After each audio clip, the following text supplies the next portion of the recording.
Hey guys, welcome back to Hood's Custom Shop. So guys, today I'm going to be using this pedestal grinder here, and I'm going to be showing you guys how I sharpen my bandsaw blades for my sawmill. So here we go.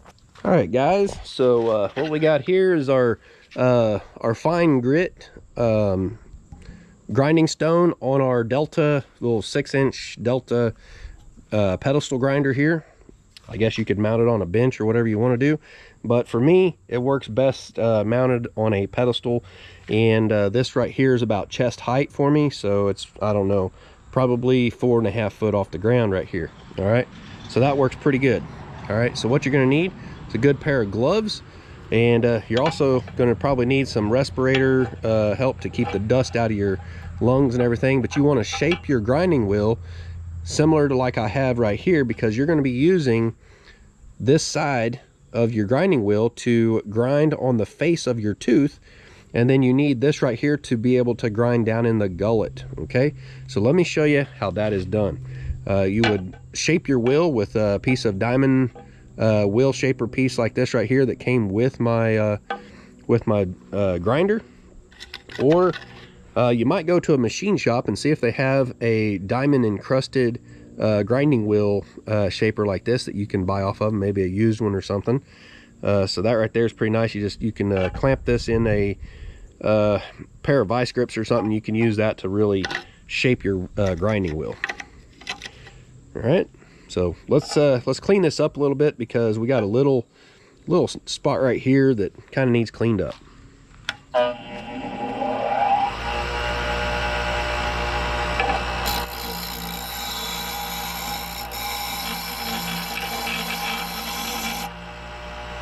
As you can see, there's quite a bit of dust that comes off of it.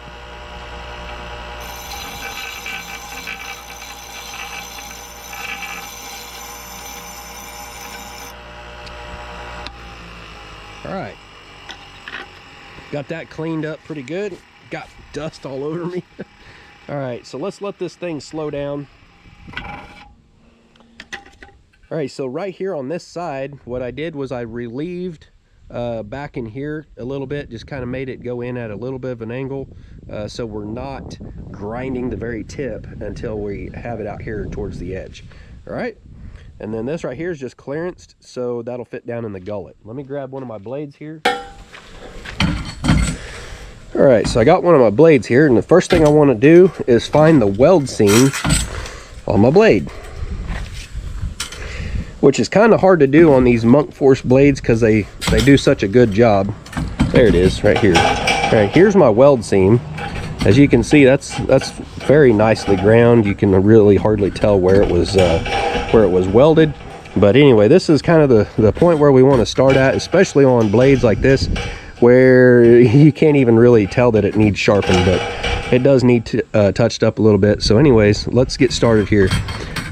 So what I want to do is I'm going to come in with it on, of course, but I'll come in like this down into the gullet. I'm going to touch right here on the face of that tooth right there. All right, and then we'll go work this way down into the gullet and up the back side of this tooth. I will come over. Now see the angle of these markings I have right here? Those are markings that I scratched on there to help me line this up. So I'll come in, I'll hit the face of that tooth very briefly, just very briefly. We do not need to take much off, right? Just lightly hit the face of that tooth, down into the gullet and up the back side of the neck, and so on and so forth.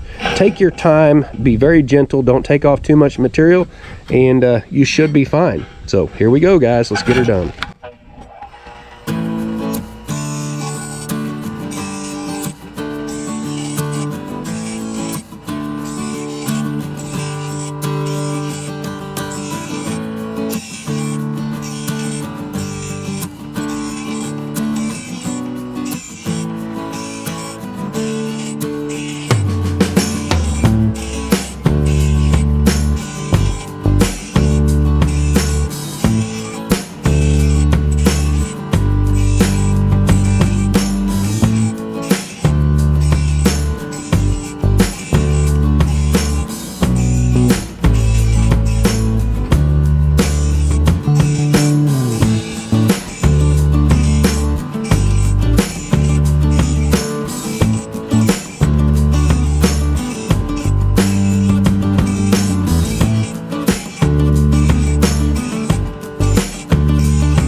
All right, guys, so you just watched me go through and sharpen up all these teeth.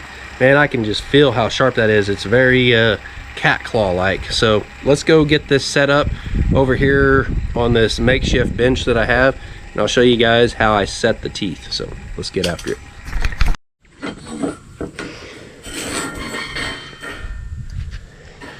All right, guys, I know from the angle you're at right now, it may not be super easy to see what I'm doing here, but hopefully I can explain this well enough to you. So basically you can look at the top down on these teeth right here, and let's start off right here where this weld seam is. You can see the little grind marks here where they ground off that weld.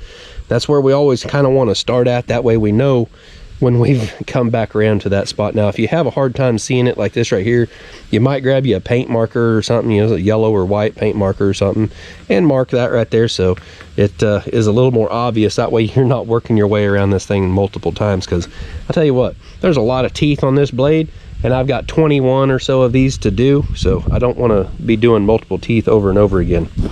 All right, so looking down onto the blade from the top right here at the weld seam, it's really, on this one, it's kind of gotten difficult to tell because this is probably the second time I've actually sharpened this blade.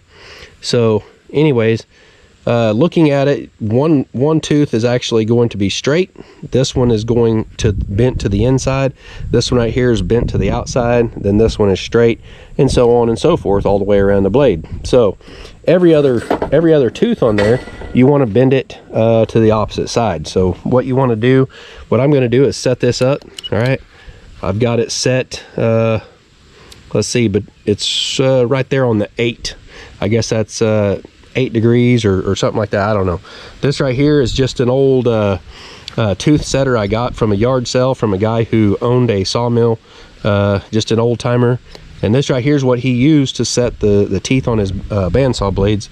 He had an old wood miser, but it doesn't matter what brand of sawmill you have. If it's a bandsaw sawmill, then you can use something like this right here to set them.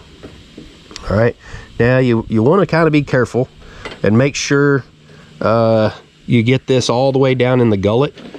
As you can see right there, that's down, kind of sitting on the gullet, and the left side, we get that all the way down in there. Okay, and then basically, I don't know if you can see that, you just crimp it like this, like that, push it over, and it's kind of hard to tell, but that right there actually moved over several thousandths of an inch. And what that does is help create the gap in the board to allow the spine of the blade to ride through the cut without being pinched. Okay, and it helps clear out the sawdust and everything. So what we'll do is we'll go through here, and every other tooth, or every third tooth, it is one to the left, one that's not bent, and then one to the right, one to the left. Okay, so we'll go through there, do that all the way around this blade, and then what I'll do for the other ones that are bent outwards towards me, I'll just flip it around like this right here.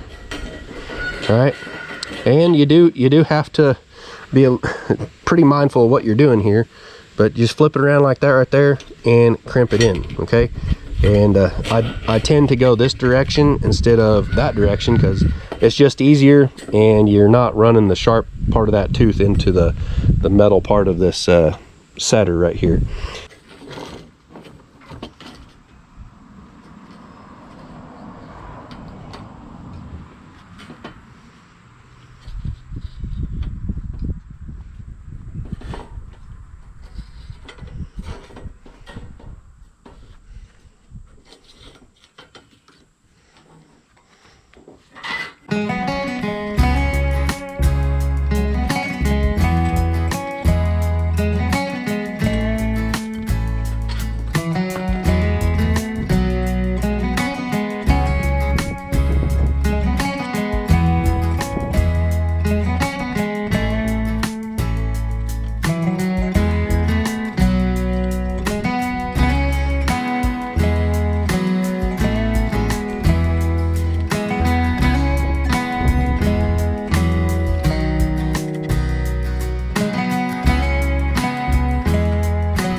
All right, guys, hopefully that'll help you guys out on how to sharpen and set your own sawmill blade teeth. As you could see, as I was grinding these, I was setting my own angle on them. I was actually making it a little bit steeper, a little more aggressive, because I will be milling primarily pine with these. So these are a 7 to 8 degree, I believe is what they call it, or 7/8. And so I wanted more of a 10 degree, a little bit sharper, more aggressive hook angle to these teeth. And basically that is just in reference to the face of the tooth, you know, that hook angle on there. So, you know, with softer woods, you actually want a more aggressive hook angle, more like a 10 degree. You could actually go all the way up to like a 14, but the more aggressive that angle gets, the more that blade wants to rise and fall in the cut. So basically, if you get like a 4 to 5 degree hook angle, that is very slow, but it works pretty good in really hard woods. Okay, a 7 to 8 or 7/8, whatever they call that, you know, 7 or 8 degree angle, that's going to be just kind of a, you know, general blade that's going to work with softwoods, hardwoods, pretty much everything, and be, you know, satisfactory. You know, but with if you're doing mostly just softwoods, from what I understand, a 10 degree angle blade is that's the sweet spot. So anyways, hopefully this video helped you guys out on that. Maybe it'll help you save a little money as you get started into sawmilling. And yeah, you don't have to buy brand new blades every time you dull a blade, because these blades last for several sharpenings if you do everything right. You want to make sure you get down in the gullet, and because there's micro fractures that can start in the gullet, and if you grind the start of that micro fracture out, that will help make your blade last a bit longer. All right, and the main thing to sharpening one of these is be very, very, very consistent. Pay very close attention to detail, being very consistent to try to make sure the tip top of that tooth is exactly the same. Take off the exact amount every time. I know that's really hard for a lot of people to grasp that concept, but there are people out there that can do it.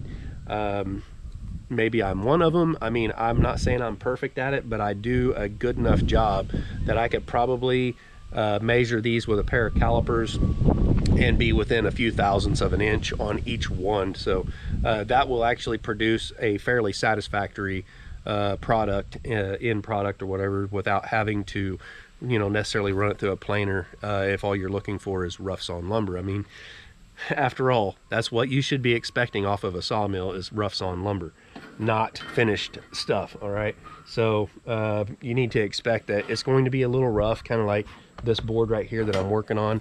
It's a little rough. It hasn't been ran through a planer or anything, but you can sharpen these up and get satisfactory results if you really pay attention to detail and do exactly like I just showed you.